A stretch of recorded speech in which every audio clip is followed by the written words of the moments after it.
We do have Riley Hilbert against Dante Moreno, I believe. Yeah.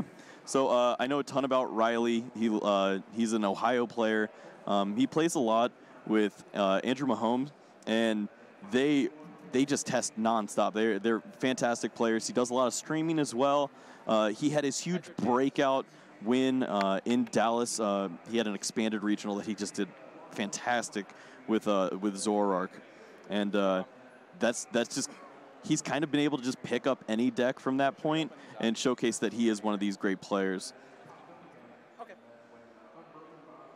Over on the other side, don't know too much about his opponent here. Curious to see what decks they're running. I do believe that Riley is going to be on the Sylveon and Gardevoir tag team deck, from what I remember. I have Mulligan. I guess that's where we're going to get to find out, right? Hey, there we go. Yep. So I get a little sneak peek, but I'll enlighten everyone at home. Riley is on that deck there. Do see? Oh my goodness. Well, I see a lot of psychic energy. I get to see. All right, if that's not Malamar, I'll just walk home. I'm excited. I think we have gone the entire day so far without featuring Malamar yet, and that's not representative of the field. Exactly. Malamar might be the most popular deck in the entire field right now. Yep. If you ask some of the seniors, they have ran into a lot of Malamar decks throughout their tournament runs for sure.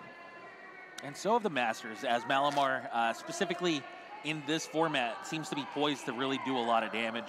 A lot of people have claimed, that it might be too inconsistent for the world stage or whatnot. But I think that given things like Mysterious Treasure and whatnot, it's definitely in a solid spot, and it seems to be doing fairly well in day one. Yeah, if you're playing Dragon, Psychic, or Lightning, you're in a fantastic spot. Those are the easiest searches available. Of course, Cherish Ball as well, being able to search out some GX Pokemon. If you're playing a very heavy GX deck, then you have the access to all those amazing cards too. Every other deck kind of struggles. There's no way to search out a Volcanion anymore. So how do you really get consistency with that unless you start with it? Right. Like, you either have to play so many Pokemon that you can afford to play something like Pokemon Communication, or you kind of have to just hope that you naturally draw into a lot of these other Pokemon, like you mentioned, like Volcanion. And it just makes your list feel a little bit more rough. Sure. And in this particular case, a lot of players are choosing to go with something like Mysterious Treasure, of course, Cherish Ball, one of the key cards. And actually, we're seeing Gardevoir and Sylveon GX, a Giant Bomb, Mix Herbs. Yeah. Okay. He's only got spice. He's got one Giant Bomb in his deck, and it's in the prize cards. Very cool. Yeah, taking a peek over at Dante's list, he is playing that Garchomp and Giratina tag team Pokemon, so we will see fighting energies coming into play. Trying to manipulate damage. If you can get a little bit of damage onto the Pokemon of Riley, we could see upwards of 240 damage at a 3-energy attack. All right, so Dante Moreno against Riley Hilbert. It looks like Dante may be the player going first, and he sure is. Do we have a... Yep, we do have confirmation that it's Malamar, just making sure. I got you. All right, does start that Tapu Fini.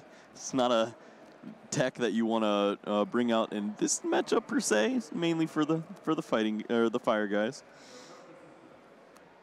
Yeah, I mean, playing something like Tapu Fini just keeps a lot of opponents honest, right? Like, if you're going to play that Blacephalon stuff, then you may run into something like Tapu Fini, and if people don't play Tapu Fini, then other people are just going to assume that Blacephalon is a safe play. We see a Garchomp and Giratina GX. Yes! Look at those energies. I love those energies. I'm fanboying. It's rare when we get to see those energies anymore, right? It's the ADV or the Matrix energy, as they've been called. Oh, yeah, the Matrix. They're so cool. Definitely some of my favorites. Very sadly, had to get rid of my playsets of them years ago when I was a young man. I'm sure that they paid their dividends. Oh, they're worth their weight in gold, I'm sure. All right, Dante Moreno looking through his deck. Of course, wants to complete a setup. That's the ideal thing to do when you're in well, with every deck, but specifically if you're a Malamar deck, turn 1 and turn 2 are just so important. If you do not get multiple Malamars in play, if you do not get an attack going, then you could potentially fall pretty far behind, and that tends to be the reason why a lot of people discount playing Malamar. They say that the early turns are just so important, and I don't want to have to rely on always getting stage 1s into play in the first couple of turns. So that's something to really look out for if you're looking out for this Malamar deck. You want to see if the Malamar player is going to be able to set up consistently enough. If he's not, then that says a lot for Riley's chances of winning the game. Yep. Now, we know what Malamar is going to be doing. What do we expect out of Riley here? So Riley really needs to find something. His hand is terrible. He would love to find more Gardevoir and Sylveon so that he could start to accelerate energy onto them and eventually just get a nice, consistent play going. But, man, he's just drawing energies. Wow. It looks like both players don't have anything going on for themselves.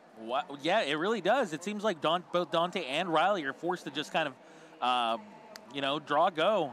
As, yes, they have items, they have energies and whatnot, but they're just not doing enough. They aren't helping themselves progress the board. And now we see 3 energy onto Riley's Gardevoir and Sylveon. Riley's choosing not to attack here, doesn't want to knock out the Tapu Fini just because he knows that means that he's going to start to get... There's a switch, and that's the end of the game. Dante Mirando takes a quick game 1 against Riley Hilbert. You were saying it yourself. You wanted to avoid knocking out that Tapu Fini, even though it would have given him a prize. It would have allowed Dante to be able to start attacking, and that would have meant the end of Riley's lone Gardevoir and Sylveon GX there. That was just too fast. I don't understand. I don't understand how Riley's going to be able to win 2 consecutive games there with such a strong attack against them. Yeah, that was something. He just could not handle.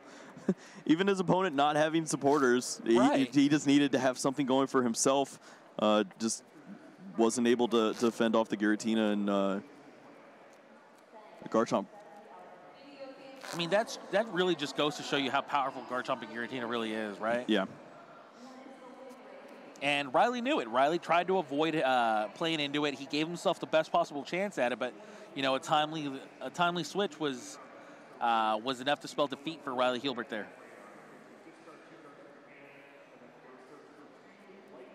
Now they are still both competing. You do have to win 2 out of 3 games in the match to win the round. And remember, both of these players are 4-0. They are trying to get to 6 victories to get to 18 match points. If they can do so, they will earn themselves a Day 2 qualification. So the winner of this game is just in as good a spot as you can be in to make Day 2. The loser of this game is going to have to win 2 more matches before they take 2 more defeats. Yep. So just thinking about how the matchup works with the GG and GX attack, right. That can certainly be huge for Riley. He needs to find multiple Pokemon so that he doesn't get knocked out by that effect. It's a way that Dante can just end games so clean. Right. Dante won without having to take prizes. Throw them away. Yeah. You don't get to play Pokemon anymore. And it just shows you. I mean, first of all, GG and GX is just a very powerful attack already. Yeah. But you play it against the deck that only plays 4 Pokemon, for example, and then you really get to abuse GG and GX. Yeah, I've gotten a lot of playtesting with it and thrown away a lot of Reshiram and Charizards in my time, but I have not thrown away the single Pokemon of my opponent for the win. That is certainly something that I'm sure Riley was trying to avoid, but man, his hand did not help him there. Well, we have 4 trainers and two fairy energies here for Riley, so Riley could potentially have a much better start than he had game 1. Sure enough, he already has 2 Gardevoir and Sylveon GX in play, and he has a supporter, and the ideal supporter at that with Green's Exploration. So I'm not going to quite say that he's firing on all cylinders, but he's firing on way more cylinders than he was firing on last game. 1 cylinder would be more than last game. All right, but on the other hand, we do have Dante already up a game, and with 43 minutes still remaining on the clock, he's got to feel pretty good about his chances, given that he's got the Garchomp and Giratina GX to attack with. Absolutely. It's a fantastic card for him to bring up. We do see that Power Plant come into play. Don't know if it's going to make too much of an impact against Dante. He does have that one Dedenne GX maybe that he would need, but looks like just going to toss it. Well, you are right. He is tossing it, and we're going to see Dante start to set up his side of the field. He very aggressively is starting to bring these Inkays into play. Remember, as important as it can be for him to get multiple Inkays in play on turn 1 so that he can evolve them into Malamar in turn 2. Hugely important for this Malamar deck to get these Malamars into play as soon as possible. Otherwise, you just can't power up these really giant attacks that you have. You know, you have very powerful attacks, you have very powerful Pokemon with high HP, but in order for you to get these attacks off, you're going to need to get your Malamars in play. Yep, and that's exactly what he's trying to do here. Also able to find some Psychic Energy, accidentally plays it down as a Pokemon. No worries, does have that Viridian Forest, so can also get his Giratina into the discard pile. Instead of a Psychic Energy, wants to get that 10 damage onto the Gardevoir and Sylveon, and I definitely agree with this play. Yeah, I do too, as he now finds that Psychic Energy with that Viridian Forest. Yeah, this is very helpful in setting up for big knockouts with your Garchomp and Giratina tag team. And he still has that Jirachi in the active spot. I mean, this is a really good setup here for Dante. Yep. The only thing missing here is just that Garchomp and Giratina GX. And, of course, some Malamars that are, I'm sure, soon to come into play on turn 2. Dante finding an Acro Bike with his Jirachi. Has a small hand, but has already played so many cards onto the field. Oh, and beautiful. Almost, yeah. That's exactly what you want to see. What did he find?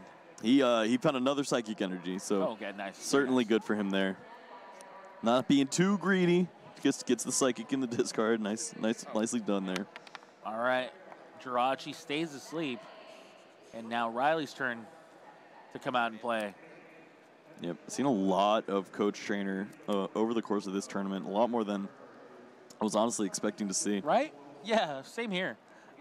Coach Trainer, you know, no doubt a powerful card, but, you know, everybody, I think, really took to heart the fact that we were losing so many powerful supporter cards Absolutely. And effects, and decided to give Coach Trainer its due diligence there.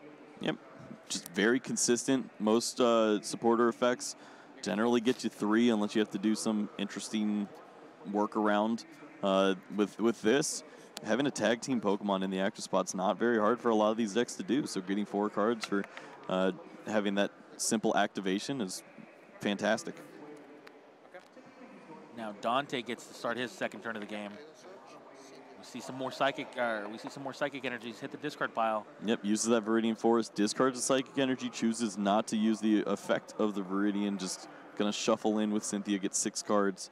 Definitely gonna be looking for an escape board on this turn. And yeah, an escape board is definitely going to be a crucial element. Also wants to get an attacker. He does have that Giratina in the discard pile still. He's got the one on with 2 energies. He's almost there. He just needs a Malamar. This is very true as well.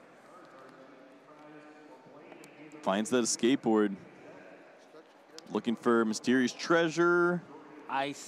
There it is. Mysterious Treasure, yeah.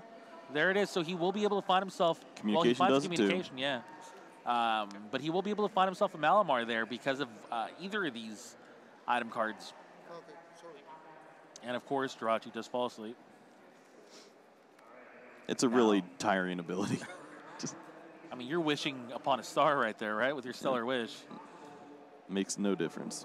And I never wish upon a star in the middle of the day. It's always nighttime and bedtime when I do that. Yeah. Now, we do see Malamar allow this Giratina to attach the 3rd energy to it. And there we go, 130 damage onto this Gardevoir and Sylveon GX. 40 damage onto the Giratina. Yep. It makes a ton of sense to just place this damage onto the Giratina.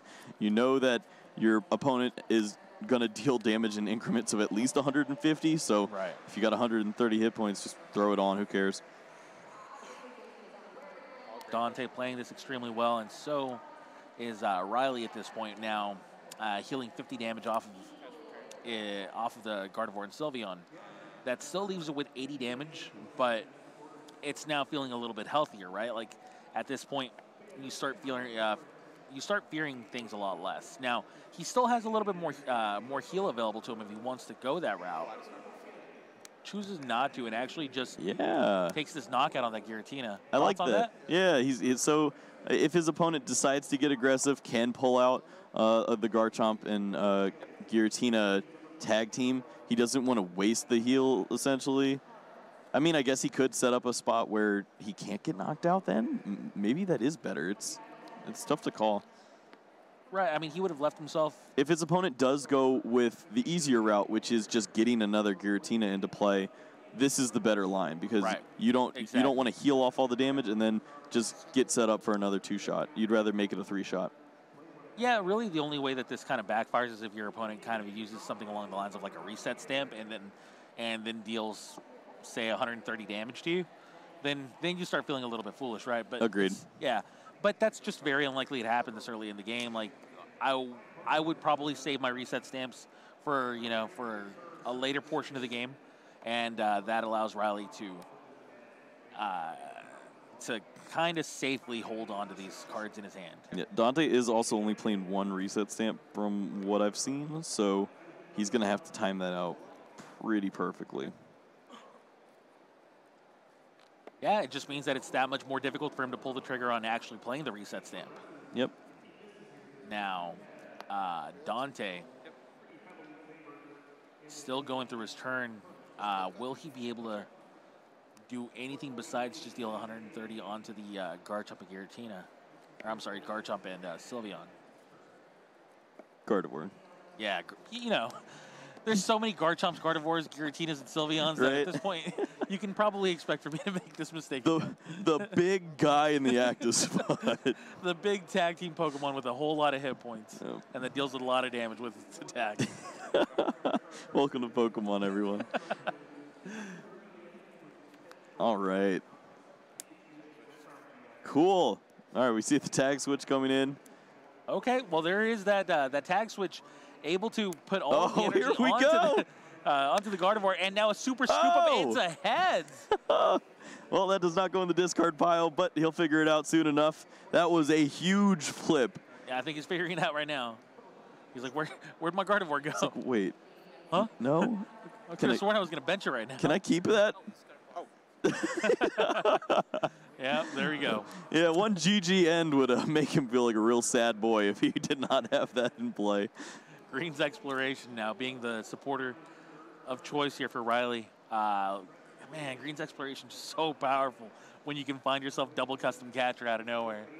Yep, looks like he's going to set up, be a little safer, get another Greens as well. I like that. Just want to make sure that you never end up in a hand that has nothing, especially when you could put your opponent on a hand that has nothing in a situation like this. And this is the kind of turn where Dante's probably hoping he's got a reset stamp available to him.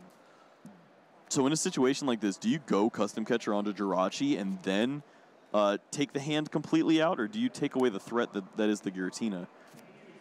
I think I take away the threats. It's the Giratina, man. But I take that back. I take that back. I like this. Yeah. Yeah. You want your opponent to have as few outs as possible. We've seen that as early as round round 1 or round 2, and taking out their Jirachi and then using Mysterious or Miracle. Yeah, using the GX attack. Magic Miracle. Magic Miracle. Magical Miracle. Magical Miracle. It just, it may not take out the attacker, but at the same time, Dante's already set up enough, and I think that's really what matters most. Dante's got his wall of Malamars there. Oh no, he found the Ditto. Dante's got his wall of Malamars there, and I almost don't agree with this. You could just hold the Ditto, maybe find a communication for a Jirachi or something like. I think it's fine because you're going to be able to just promote the Ditto after your Giratina inevitably goes down, right? Did he have a Psychic Energy? He did have a Psychic Energy in his discard pile that he could have attached to the Ditto in order to have a retreat, too. So Yeah, I mean, you This might is be right. tough. Yeah, you might be right. I can get behind the idea of benching the Ditto and just not sacrificing one of your Malamars quite yet. Also, can we talk about the work that Wondrous Labyrinth is putting in right now? Oh, of course, man. Wondrous Labyrinth just He- so powerful here. Yeah, Dante did not have enough energy to attack, even though his card says you have enough energy to attack. Wondrous Labyrinth said, no, thank you. I'll just not take damage. I mean, it's a little bit of a lock, right? Once Riley gets all these cards into play and uses his Magical Miracle, that's it. Yeah, that spells enough for Dante to have to scoop up his cards. And now we're going to game 3. Dante Moreno was able to pick up a quick game 1, but once Riley was able to set up in the second game, we saw how Riley's deck just really kind of feasts on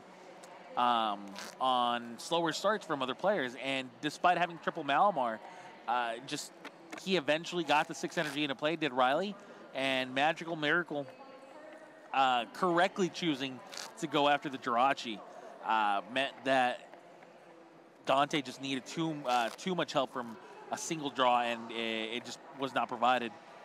Yeah.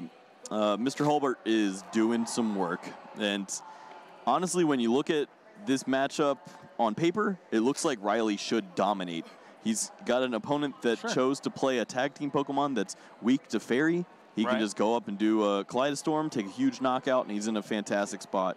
He also has a way to completely remove his opponent's hand, and it's pretty difficult to come back from that if you're able to lock in a card like Power Plant, just something so that a Dedenne can never come down. Your opponent already has limited amounts of outs there. If you can get that one Jirachi off of the board, you're in a great spot. And it seems like everything should go Riley's way, but there are certainly some turns that this kind of match can take. With GG End, you could just remove the only Pokemon and just win the game as early as the second turn. Now, we got to see that there was one Garchomp and Giratina prized for Dante there. I believe he plays 2 in his list. Usually you don't go past that. Yeah, I believe he has 2, and he does. He has 2 in his list. So having one prize puts a little bit of pressure on the other one. But, I mean, as long as you can get one in play, that's really all you're going to want to get. And that just threatens that GGN GX. I mean, if it puts Riley in a position where if he draws poorly again like he did game 1, then he could be threatened to just, lose on turn 2 or lose early in the game as he did in game 1. Yep. This is a deck from Riley that isn't afraid to go second. It's got some cards to take advantage of going second in those energy spinners. But he certainly would like to find some supporters because this can go bad. We've seen it go bad before. Saw a couple of Great Potions prized for Riley. Yep. Nothing too major beyond that, though. Can be slightly impactful, but it's more of like that mid-game stage. Right. Yeah, I mean, you're absolutely right when you started mentioning how the matchup looked extremely good on paper for Riley. I think you hit the nail on the head there. Like, yeah, it looks much better on paper than it ends up playing out as, but it's still a very favorable matchup for Riley. Yeah. It still comes down to, I mean, the primary attacker for Dante is weak to Gardevoir. And then beyond that, the Giratina just gets healed off, right? Like, that's what your Great Potions are for. That's what you set yourself up for position to be able to defeat these single prize attackers pretty easily because of all of your heal.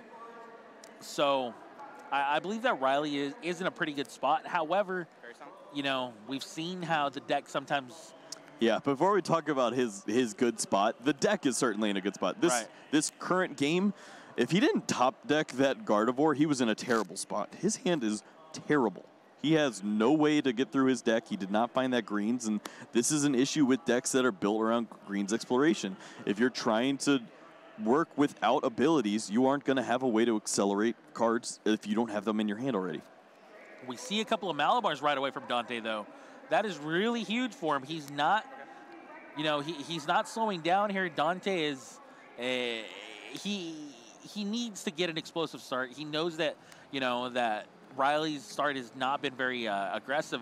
So if he can start to put some pressure on on Riley, then he could potentially kind of like steal one again, you know? Yeah. Like he did game 1. He does not have the energies in the discard pile to really start doing a lot of work, but this setup looks really nice. Right, and then once you start using, you know, your Stellar Wish and whatnot, you're going to be able to start setting up your discard pile as well. And once you do that, then that's when Riley's really hoping for the top of his deck to start helping him out.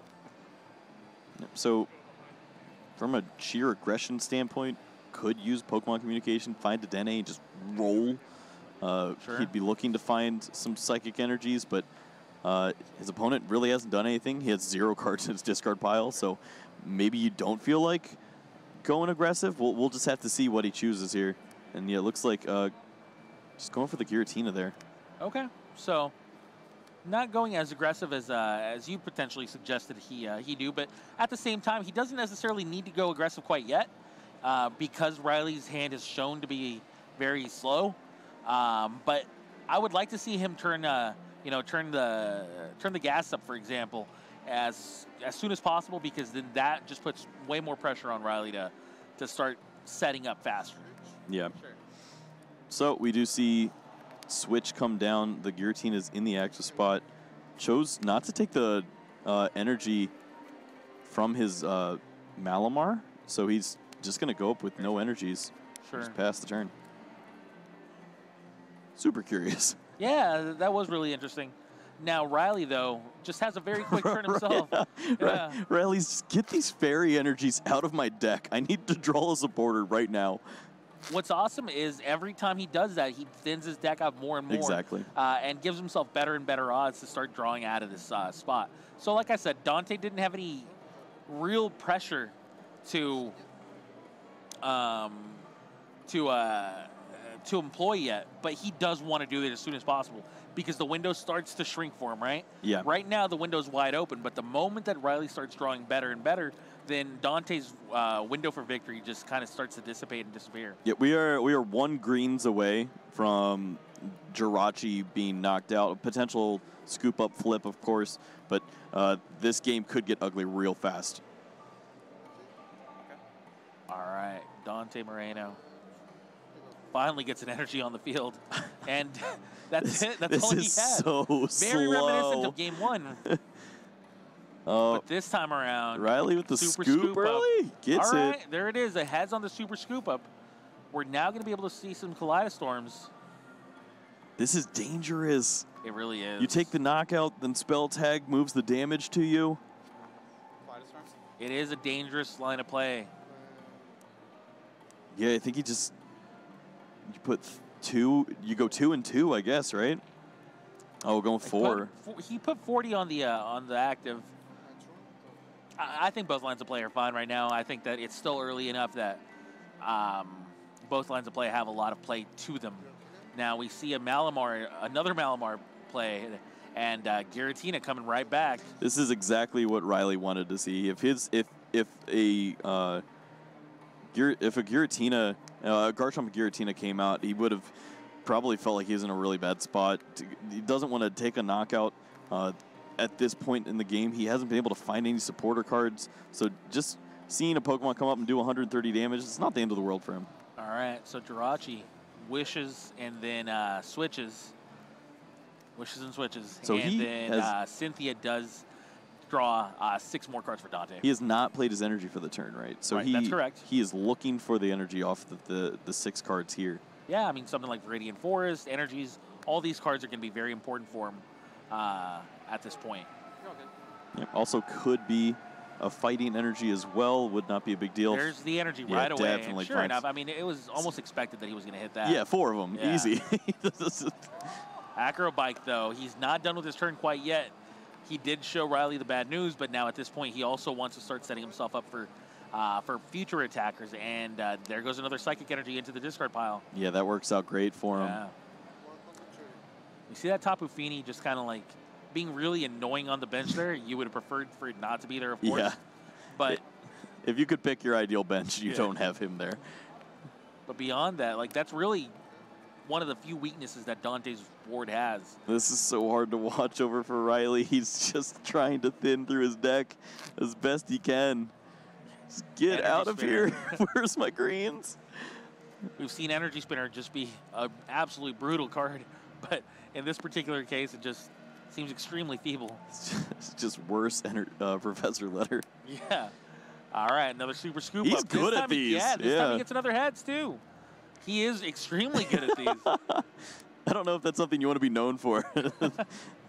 But it certainly feels good when you flip heads. All right, well, we see all that damage just disappear.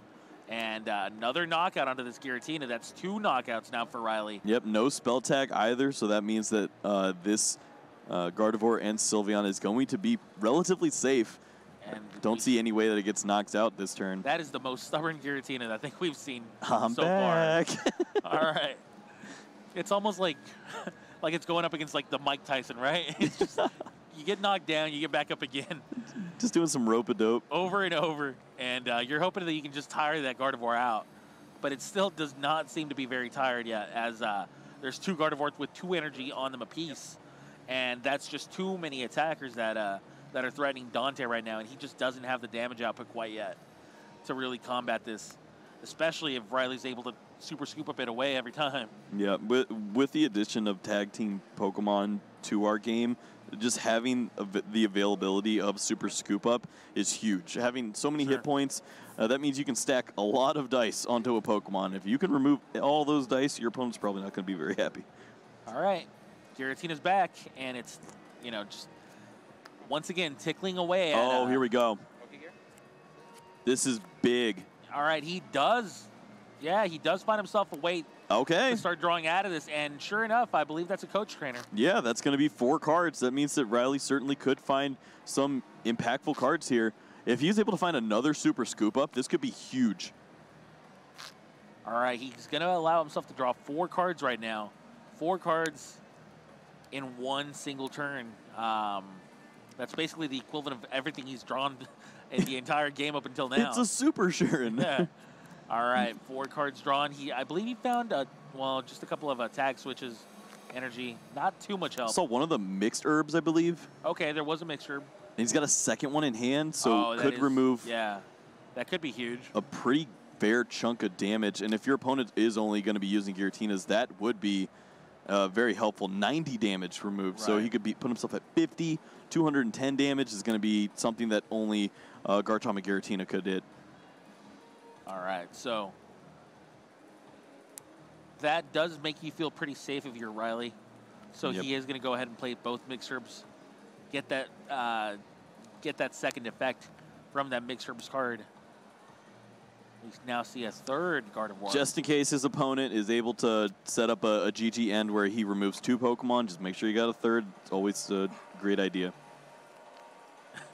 Fair enough. And yeah, that's all 3 energy being kaleidostormed off of the active and onto the 2 benched Gardevoirs. Yeah, he's going to remove all of the energies. Yeah, with that giant bomb on the Gardevoir now. I mean, geez, what does Dante do? I mean, he has to abandon the Giratina plan at this point, right? Well, it's all he's got. He's just got to keep on putting his damage down and hoping that it gets him into a safe spot. But Riley's just been moving damage counters left and right. They've not been able to stick. Yeah, I mean, the Malamar deck is very good at getting attackers going, as we've seen from Dante. It seems like every turn he just gets 3 energy into play again. So he's just recycling these energies really well. The problem is his damage output has just been negligible here for Riley, as Riley's just been able to either scoop it up away or, like we saw last turn, mixed herb it away. And that just impedes Riley from getting knocked out. All right, so Riley, if he does have a tag switch or a super scoop up, he could find his way into another knockout here. He would certainly love to have that.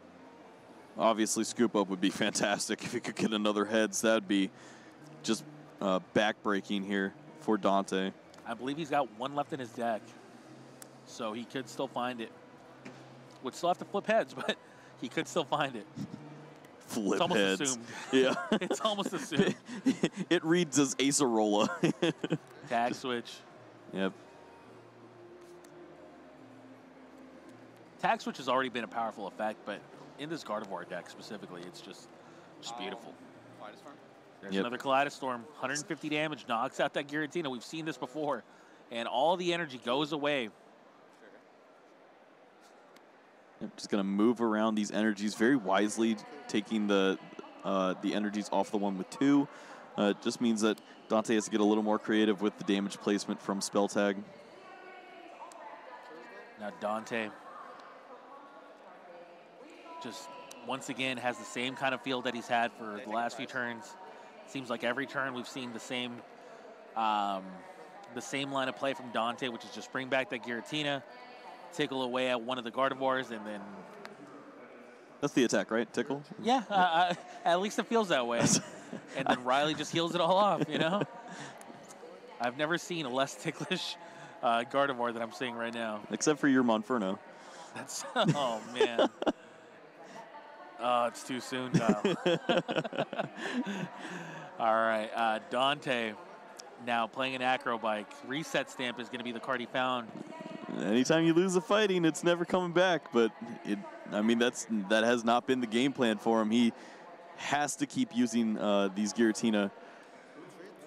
It feels so bad, but finally he's going to get a little bit of what he's been working so hard for. 3 prize cards. Yes, 3 prize cards are nice to take, but then, you know, there's only 30 damage on each of these other benched Gardevoirs. It's going to be so difficult for you to take your final 3 prizes. There's a card called Garchomp and Giratina. Yes, which you are correct. Which is good when your opponent has damage counters on them. Finding the fighting energy and the Pokemon are tough. Absolutely agree there. Yeah, it's not a given. Obviously, the setup is great, and Dante has put himself in a position to potentially win this game and the match. Wow, look at that. He used the custom catcher, drawing 2 cards, and he was able to find a greens. Wow. Wow. Okay, so Riley almost was in a position where he had to hope that Dante didn't have the cards he needed, but now Riley could put himself in a position to he could just go find a potion and put himself in a fantastic spot. Exactly. He put himself in a position where now Dante might have to, you know, might have the game out of his own reach. Yeah. It would involve Dante having custom catchers of his own, and does he even play them? I can't imagine it's so hard to justify them in a deck that's as tight as his. Yeah, that deck is just so full of things that you absolutely need, like extra energies, an evolution line, things like that. That's where custom catchers just rarely used, and you don't get access to things like Green's Exploration to help you find, you know, the multiples of these custom catchers. Yep, he has no way to move around. He's just completely focused on taking out the active Pokemon. That Green's Exploration was absolutely critical. Dante really needed that to not happen, as now if he does find himself a Great Potion, he'll be able to heal away all the damage onto... Oh, he didn't, though. It looks like he's going to bank on the Choice Helmet. It's essentially the same thing. It just protects him from the 240 damage attack from the Garchomp and Giratina taking a knockout. Fair enough. Okay. So now Dante... He's got to piece it together, but how do you do it? He has Riley at a single prize. He does have that Garchomp and the fighting energy, so he had it available to him. Does he have like a Lysander lab? Yeah, I mean, if he does, but he doesn't. He's just gonna attack straight into it. I'm pretty sure that's just it. Well, Riley's got a small hand, right? Riley's got like a 1-card hand. He's weak. Oh, he's weak. You're right. Of course. How can we forget? That's 300 damage that he can deal. So yeah, he's just gonna throw all the damage on, but largely irrelevant here. All Riley has to do is just attack. Yeah. There it is. There's the attack. Riley Hilbert will take this game and this match as, wow, we saw how the weakness finally came into effect. It finally played a role. But it didn't really play a role up until the final turn of the game. Agreed. Yeah, that was something that either Dante was working around, which it makes a ton of sense. You don't want to give your opponent 3 prize cards. Make them have to earn 8 prize cards. And he was able to do that, but man, it's just a little short. Finding that Green's Exploration off of a custom catcher for 1 to draw 2 cards, that's just nutty. And it worked out fantastically for Riley Hilbert. Congratulations to him for taking that victory.